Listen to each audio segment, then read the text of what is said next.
Hi guys. Hiram lang ha. Teka lang. May tanong ako. Ate. Kailan ka huling kinilig? Kinilig? Oh. Every year ka kaya tao kinikilig. Every year? Ikaw?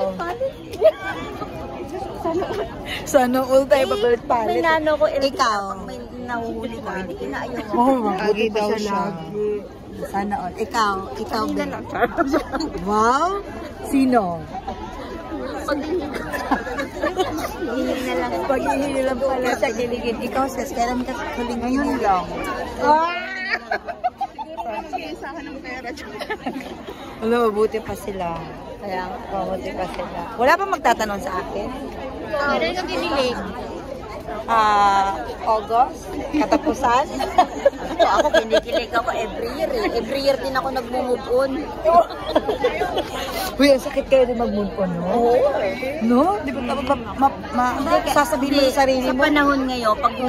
nag-LDR ka, dapat may reserva na. Ganun pala Mga dapat. tatlo. Tatlo.